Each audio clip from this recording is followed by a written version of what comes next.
You're listening to a News OK podcast.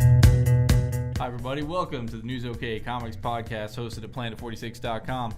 I'm Matt Price. This is Kyle Roberts. That's right. We're kind of post-Comic-Con 2010. Right. I need to be hooked up to an IV. We have a great show for you today. Great show. In light of Marvel news, Stan Lee is here. Stan Lee is not actually here. But I thought you said that he was here.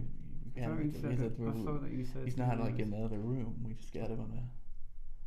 Okay, so Stan Lee is not here, but we got him in a press conference at Comic-Con, which is equally as exciting. That's right. Stan Lee is on the show today, ladies and gentlemen. Check it out. No, they're great to work with. They're creative. And it sounded exciting, where I could sort of be like an overall editor of Badinsky. They create the books, but then they bring them to me. What do you think of this idea? How do you like this? Let's talk about the art. So I felt as though I was back in the bullpen again, like I used to be at Marvel. So yeah, there'll be 3 new superhero lines, superhero books at Boom Studios. Soldier Zero, written by Paul Cornell. Which looks awesome. Looks very cool from what we've seen, kind of almost the Iron Man type thing. The Traveler, which Mark Waid is writing about a time travel type story. And Starborn, by Chris Robertson, who, if you've read iZombie from Vertigo, that's the guy writing that. So exactly. 3 pretty cool looking comics coming out from Boom. From the master Stan Lee. Sweet. And then what's going on? Green Lantern, Green Hornet, a lot of green. It was like a green Comic-Con for some reason. Unrelated, really, but Green Lantern, big excitement for that at Comic-Con. Ryan Reynolds making his first appearance promoting that character. And then also Green Hornet. And all the Hornets. And all the Hornets. Fancy cars. Exactly. Black Beauty. We're all there doing this big promotion. Britt Reed's Garage, the stars of the film are there, kind of showing off what that movie's going to be like, and that opens in January. Sweet. Also Rocket Man? Rocketeer. He's a Rocket Man. It's a Elton John song. I don't know if you were a fan of the Dave Stevens Rocketeer in the early 80s, but it was a fantastic comic. This guy, it was an amazing artist. He died of leukemia not too long ago. They're doing a tribute book, sort of a tribute miniseries. And a lot of the money raised is going to go to hairy cell leukemia research. Some of the artists and writers involved in this is like an all-star lineup. Mike Allred, Kurt Busiek, John Cassaday, Darwin Cook, Michael Golden, Gene Ha, Michael Kaluta, Gary Leach, Bruce Timm, Bill Willingham, Alex Ross. My head's about to explode. That's a huge lineup. Awesome. So that'll be coming out from IDW in 2011. And then, obviously, in Marvel's panel, they had, Thor stuff, First Avenger stuff. Yeah. Which we already know Chris Evans and Chris Hemsworth, are going to be in those. But Hulk was announced. They announced the Hulk for the Avengers. Mark Ruffalo will replace Edward Norton in the Avengers film. They also officially...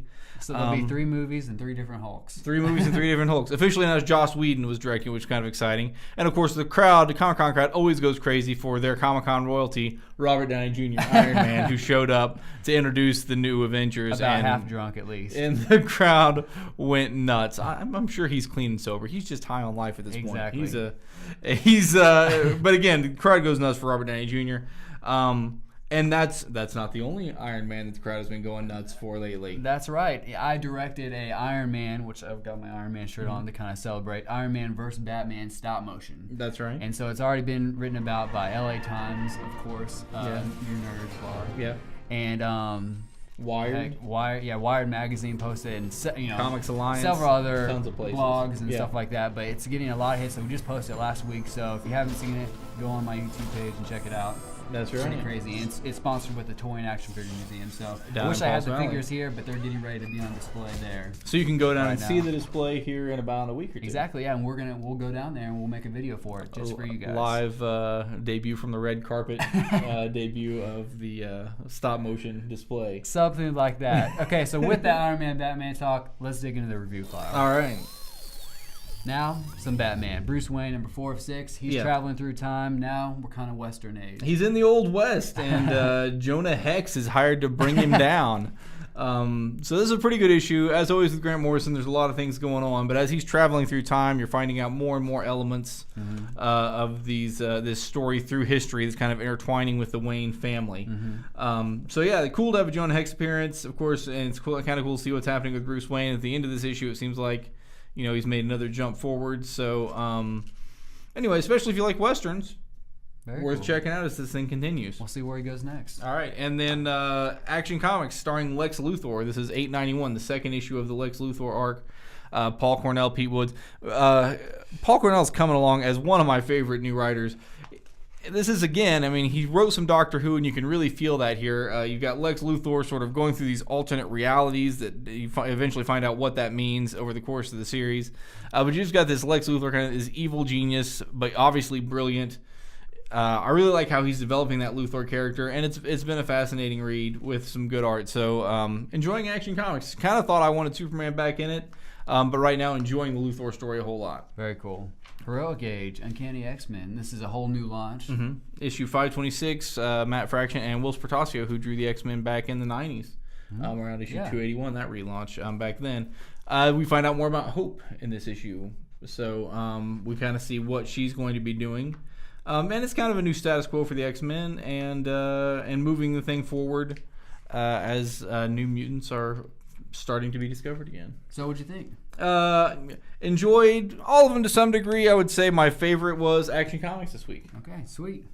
So again, back from Comic-Con, lots happening. If you miss anything, go to my blog, blog.newsok.com/nerdage. There's posts and posts and posts. You can get all kinds of video clips from Comic-Con, all kinds of interviews and posts and stuff like that, and more to come. We've got more interviews from before Comic-Con, stuff the other places didn't get. We've got exclusive interviews that you only see at News OK coming up shortly. So very cool. And as always, go to your local comic book store, pick up a comic or two. That's right. And check out the Iron Man vs. Batman at the Action Figure Museum. All right, very good. So for Kyle Roberts, I'm Matt Price. We'll see you next week.